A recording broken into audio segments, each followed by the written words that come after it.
aujourd'hui, on va écrire à partir d'une image. D'accord? On a regardé l'image qui se passe. Ça se passe où? À l'école. À l'école. Et ce que vous allez être chargé de faire aujourd'hui, c'est de décrire l'image. On avait dit décrire, ça veut dire quoi? Regarder et ensuite écrire ce qu'ils ont. Ce qu'ils ont, ou alors? Décrire ce qu'il y a dans l'image. Voilà, quand tu décris ce qu'il y a dans l'image, tu fais quoi? On dit ce qui se passe. Ce qui se passe, ou alors? Décrire qu'est-ce qu'il fait ou qu'est-ce qu'il où il s'habite. Voilà, ça on avait dit que c'était plutôt raconter ce qui se passe, d'accord? Décrire ce qu'il y a, c'est-à-dire décrire l'image, c'est décrire par exemple ce qu'il y a. Qu'est-ce qu'il y a dans leur classe, qu'on a parfois dans la nôtre ou peut-être qu'on n'a pas dans la leur, qu'ils n'ont pas dans la leur, d'accord? On avait dit que pour décrire l'image, on allait utiliser quoi comme sorte de mots dans nos familles de mots, plutôt? Si on dit il y a des chaises, des enfants, il y a des affiches, on utilise quoi? Alors on utilise quoi? Chaise, affiche, table, c'est quoi tout ça? Non mais c'est quoi tout ça comme classe de mots? C'est quoi tout ça? Des noms, des noms. Classe, chaise, on va utiliser beaucoup de noms pour décrire, d'accord? Et puis devant, on va mettre quoi pour dire s'il y en a un ou plusieurs? On va mettre des déterminants. Donc on n'oubliera pas, s'il y en a plusieurs, s'il y a des chaises, qu'est-ce qu'on n'oubliera pas de faire? D'accrocher le S. D'accord? Bocard, tu te tiens convenablement, s'il te plaît? Ensuite, si on veut raconter ce qui se passe, là on va utiliser pour dire il fait ci, elle fait ça, il joue, il chante. On va utiliser quelles sortes de mots? Des verbes, d'accord? Et ce qu'on va travailler de nouveau aujourd'hui, parce que les noms et les déterminants, ça fait longtemps qu'on a appris, on va essayer d'accorder le sujet avec le verbe. Vous vous souvenez, c'est ça qu'on a travaillé en grammaire. Donc là, on l'utilise en production écrite. Parce que depuis toujours, quand vous faites la production écrite, vous utilisez des noms, des adjectifs, des verbes, depuis toujours. Sauf que maintenant, vous le savez. Et vous comprenez pourquoi la maîtresse vous rajoutez des petits NT tout le temps. Pourquoi elle rajoute des fois des NT au verbe, la maîtresse? Parce qu'il y a plusieurs choses. Il y a plusieurs choses ou plusieurs? Plusieurs gens, par exemple, qui font la même chose. Ici, la cloche sonne et les élèves mangent. Les élèves, c'est le sujet du verbe mange, donc on accroche le NT à mange. D'accord? On va essayer de faire ça. Donc vous allez devoir, quand vous allez être tout seul, écrire des phrases pour décrire l'image et raconter ce que font les enfants, la maîtresse ou les maîtres dans cette école. D'accord? Donc je dois voir sur les cahiers à la fin la description de l'image et vous devez m'avoir raconté ce qui se passe dans cette classe et dans cette école en général. C'est bon? Vous avez bien compris? Alors, tout va bien? La table de Sorona, le banc de Sorona, vous allez à votre place. Mehdi, tu peux aller à ta place. Le banc d'Amadou. Il y a un chemin plus court et plus pratique. Et le banc de Penda. Allez, tu viens avec moi? C'est bon? T'as mal à la tête? Tu veux boire un petit peu d'eau? Allez, va t'asseoir, tu vas travailler avec Jennifer. Voilà. Les distributeurs, vous distribuez les cahiers. Ismaëla et Amina, cahier jaune. Massiami, Aïssata, Mariam et Penda, vous venez travailler ici avec Jennifer et le poisson. Et toi, tu vas travailler avec la tablette. La chance, hein? Voilà. Allez. Dès qu'on a son cahier, Oumar, on se met au travail, on prend une nouvelle page et on décrit l'image. Laisse-le tranquille. Est-ce que tu peux t'asseoir ici? Est-ce que tu peux t'asseoir, Boca? Voilà. Allez, tu ouvres ton cahier. C'est à Sorona. Sorona, tu te mets au travail? Allez, une nouvelle page. Il faut que tu trouves une nouvelle page pour ton cahier. Allez, tu te tiens convenablement. Elle a choisi, elle a le droit.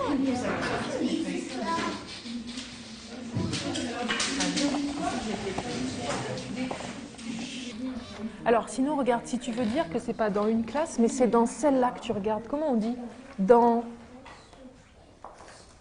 Comment tu dirais que tu veux parler de celle-là, comme si tu la montes dans classe? Amina, aide-nous. Comment on fait quand on dit dans classe? Pour dire que c'est dans celle-là, on va dire dans cette classe. Tu vois, comme si tu la montrais dans cette classe. D'accord? 7, on l'avait déjà mis, ce déterminant, il est là-haut. Tu vois, la sorcière, en dessous, tu as 1 et 7. Tu le vois? Là, regarde, Bobo. 7 classes. Je vais te le montrer.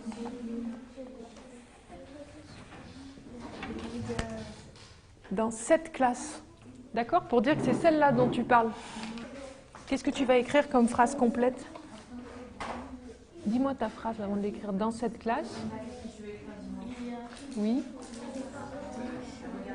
Il y a des chaises. Oui. Je ne comprends pas. Il y a des chaises et des pots de peinture. D'accord? Eh bien, parfait. Dans cette classe, il y a des chaises et des pots de peinture. Pas très bien. Allez, Bocard.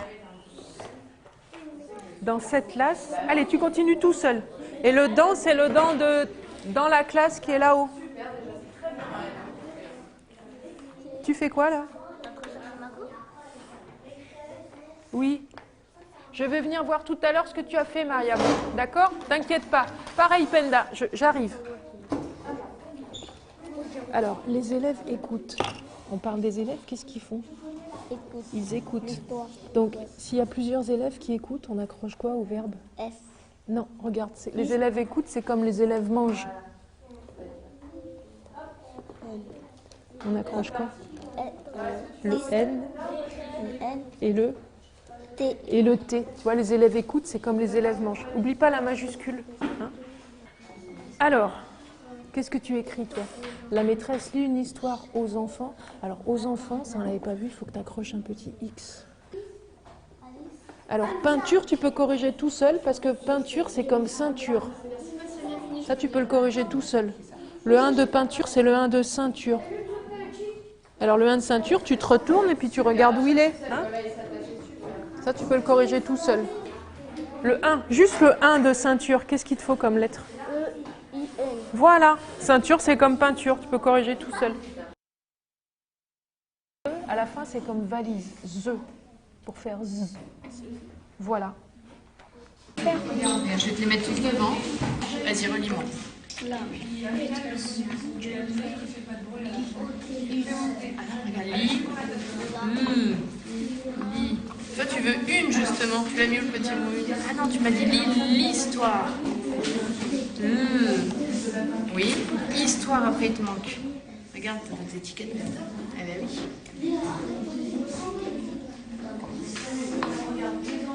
Lis l'histoire. Allez. Non, regarde. Regarde le mot.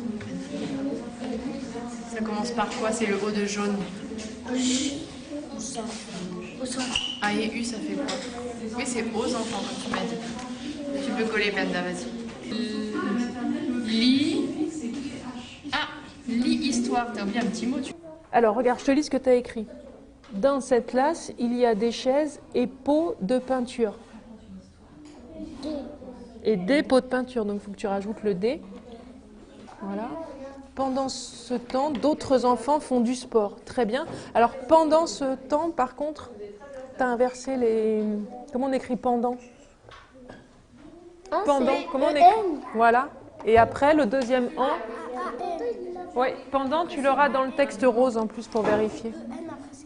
Voilà, c'est ça. Attends une seconde, s'il te plaît. C'est comme pendant les vacances.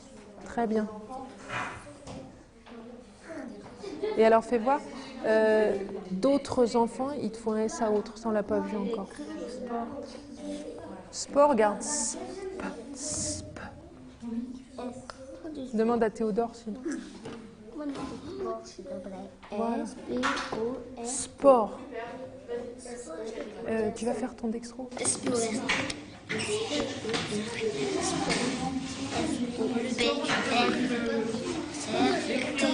On l'a écrit où, sport? Je me souviens plus. Ah, sport, elle a raison, on l'a dans matériel de sport. Si tu veux trouver sport.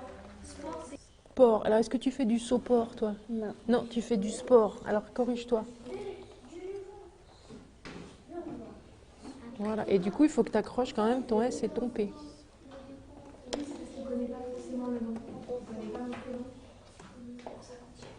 Voilà. Alors, on va relire tout ce que tu as écrit. Ta phrase, tu te souviens, il faut qu'elle commence par une majuscule.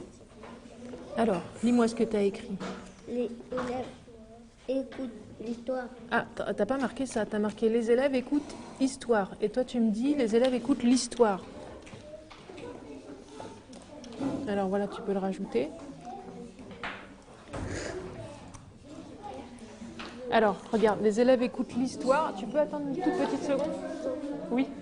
Regarde, l'histoire. Là, tu as écrit l'histoire, c'est le L apostrophe. L'histoire. D'accord? Les élèves écoutent l'histoire de maîtresse. Tu dis ça? Les élèves écoutent l'histoire de maîtresse. Comment tu vas dire? Les élèves écoutent l'histoire de maîtresse. Dis-moi ta phrase, regarde-moi dans les yeux, dis-moi ta phrase. De la maîtresse. De la maîtresse. Donc il faut que tu rajoutes de la maîtresse. Regarde, on va faire un petit hop et ici, t'écris la maîtresse. D'accord? Je les avais déjà l'an dernier en CP, tous les enfants sauf un qui est venu d'une autre classe. Donc là, c'est le moment où tu mesures le bénéfice de ton Oui. investissement des 2 années. C'est quoi ta principale satisfaction quand tu les vois là? La principale satisfaction, c'est que tous écrivent quelque chose, tous quelque part sont en réussite et déjà j'ai pas d'échec. C'est-à-dire que c'est une classe qui est très disparate au niveau des enfants, qui certains sont très performants, d'autres ont des difficultés qui relèvent bien au-delà du pédagogique, du comportemental ou du cognitif. Et même ces enfants-là sont en réussite, ils font quelque chose à leur niveau. Y compris que tu fais le choix de garder dans la classe les enfants qui peut-être relèveraient d'orientation. Oui, parce qu'ils ont par ailleurs des soins qui sont mis en place par des structures et en fait ils sont bien dans la classe, ils ne manifestent pas une souffrance particulière et surtout ils apprennent à leur rythme. Et moi j'ai un système de classe qui est coopératif, donc qui fonctionne beaucoup sur le partage, l'entraide, le respect, des choses comme ça et chacun y trouve son compte et la classe est aussi construite comme ça. Et après, personnellement, je trouve que c'est important que les enfants différents soient quand même parmi les autres parce qu'ils sont aussi avec nous, quoi. Et ils apprennent aussi à leur façon. Cette production d'écrit là, c'est vraiment au cœur de ce que tu fais avec ces cycles 2. Je dirais c'est tout aussi important que la lecture, puisqu'en fait, moi j'avais une méthode de lecture qui est une méthode de lire-écrire, ce qui fait qu'on apprend aussi à lire en écrivant et on apprend à écrire en lisant. Donc c'est totalement imbriqué et c'est presque le cœur des séances de lecture. A priori, paradoxalement, les séances d'écriture sont aussi le cœur des séances de lecture. Je suis impressionné de voir à quel point la graphie des élèves est souvent de grande qualité. C'est une exigence particulière que tu as ou c'est quelque chose qui vient tout seul? Alors c'est une exigence qu'on a au niveau de tout le cycle parce qu'en fait c'est quelque chose qui est travaillé énormément en grande section avec la collègue de grande section. On a une méthode qui est commune en fait et les enfants à vrai dire arrivent en CP avec la graphie qui est quasi construite. Moi je n'ai qu'à terminer le travail. Je n'ai pas un travail d'apprentissage réel de l'écriture à faire avec eux. Le travail est fait avant. J'ai vu qu'au niveau de l'appréhension du crayon, il y a pas mal de manières un peu disparates. Ça aussi, c'est un objet pour toi important ou pas important? Alors c'est important, mais c'est quelque chose qui, là pour le coup, si c'est pas corrigé tout de suite en maternelle, on n'arrive pas à le corriger. Donc tu dis que ça pourrait être un objet de travail Oui, aussi parce pour que la c'est vrai suite. que par expérience, moi, depuis que j'ai des CP, quand ils arrivent en tenant mal le crayon, c'est rarissime, sauf si c'est vraiment très proche de la bonne préhension, si c'est très particulier. C'est très compliqué de le corriger. Cette attention sur la production d'écrit, elle t'est venue toi aussi naturellement dans ton cheminement professionnel ou il y a eu un cursus, il y a eu quelque chose, un parcours particulier que tu as fait pour ça? Alors moi, ça fait pas très longtemps que j'enseigne, mais j'ai beaucoup réfléchi à travers les méthodes freinées et notamment la méthode naturelle de lecture qui reprend en partie une méthode de lire-écrire. Donc c'est vrai que c'était quelque chose de central que j'ai beaucoup appris à travailler grâce à André Ouzoulias. Il m'a donné beaucoup d'armes didactiques simples en fait malgré tout à mettre en place et qui m'a donné une cohérence par rapport à tout ça. Avant, je faisais aussi beaucoup de production écrite, mais par exemple on encodait beaucoup plus, c'était beaucoup plus laborieux. Et alors que maintenant, avec les outils qu'il nous a donnés à travers le Graël, c'est vrai que j'arrive à un niveau de performance pour eux qui est beaucoup plus important et ça m'a beaucoup aidé. La différence fondamentale, c'est ce passage à l'orthographique. Alors au CE1, c'est-à-dire surtout que les enfants, ils commencent aussi maintenant dès la grande section à faire de la production écrite. Les enfants, ils savent qu'écrire déjà c'est quelque chose d'important, qu'on y fait attention, on n'écrit pas n'importe comment. Et ils savent surtout qu'on va écrire pour quelque chose, parce qu'on fait des projets, on écrit des lettres, on fait des expositions. Donc ils sont attentifs à l'écrit. Et en particulier dans une école comme ici qui est très défavorisée, l'écrit c'est quelque chose de très angoissant. Parce que pour beaucoup d'enfants et de parents, l'écrit c'est les factures, l'écrit c'est les problèmes, quoi. Donc il y a une gêne par rapport à l'écrit dès tout petit. Alors que leur donner les outils orthographiques dès le CP, ça dédramatise ce rapport à l'écrit. Le fait qu'il n'y ait pas d'échec complet là, dans le rapport à l'écrit, ça change tout pour eux. Tu penses que ça peut, y compris, être ça le déclencheur de l'autorisation à rentrer dans l'école et dans... Moi, j'ai vu la différence depuis que j'ai fonctionné comme ça, d'entrer dans l'écrit qui était trop compliqué parce que ça faisait appel à des choses qui les élèves s'empêchaient presque, parce que pour eux, c'était les grands, c'était les problèmes. Et là, on rentre de façon beaucoup plus... Ils ne sont pas en échec tout de suite avec l'écrit. Dernière question sur le travail collectif et l'entraide au niveau des enseignants. Qu'est-ce qui rend ce travail facile ou au contraire, qu'est-ce qui le rend difficile dans ton expérience à toi, hein? Qu'est-ce qui, dans ton expérience, a fait que ce travail à plusieurs entre enseignants t'a aidé ou au contraire a pu être difficile? Alors c'est bénéfique, le souci c'est que dans les écoles comme ici, en milieu très défavorisé, les équipes changent souvent. Donc c'est pas facile de construire un travail d'équipe parce que tous les ans les gens sont nouveaux. Et sinon, ça prend parfois beaucoup de temps, c'est de construire des référents communs depuis la maternelle jusqu'au CE1, en expliquant bien que c'est avant tout pour les enfants plus que pour nous, donc c'est assez chronophage. Mais une fois que c'est mis en place, en particulier pour les enfants en difficulté, ça nous permet de gagner du temps parce qu'ils auront des repères depuis la grande section jusqu'au CE1. Je pense que les collègues ils ont le sentiment, généralement, que cet investissement vaut le coup, finalement, ou ça reste quand même fragile pour l'enfant? Alors, je crois quand même que le travail en équipe, en tout cas ici, les gens le ressentent comme quelque chose de bénéfique, de positif.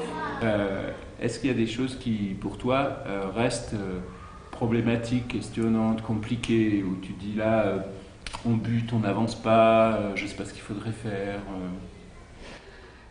Au niveau de cette classe, oui, par rapport aux enfants qui sont en très très grande difficulté, parce que je m'inquiète du décalage qui va se faire dans les années à venir pour eux.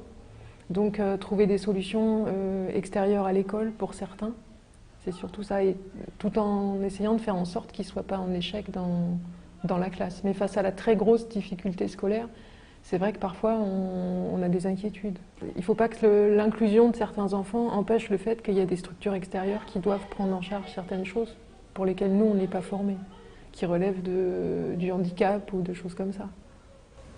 Mais tu dis là, à part cette spécificité, par rapport à la réussite scolaire, on va dire ordinaire, est-ce que tu dirais que ce que vous faites là, finalement, ça arrive à récupérer les inégalités sociales dont ces élèves-là sont victimes? En partie, parce que quand on voit leur cahier, quand on les montre à des gens sans leur dire d'où vient ce cahier, ils ne répondent pas forcément qu'ils viendraient de l'école Brossolette au Murau. Donc il y a quand même le signe. Objectivement, c'est vrai qu'on voit le cahier de beaucoup d'enfants quand même ici. Et on ne va pas forcément dire que c'est un élève en échec d'un quartier défavorisé. Et ça, quand on est enseignante, on est fier de ça? Beaucoup, oui.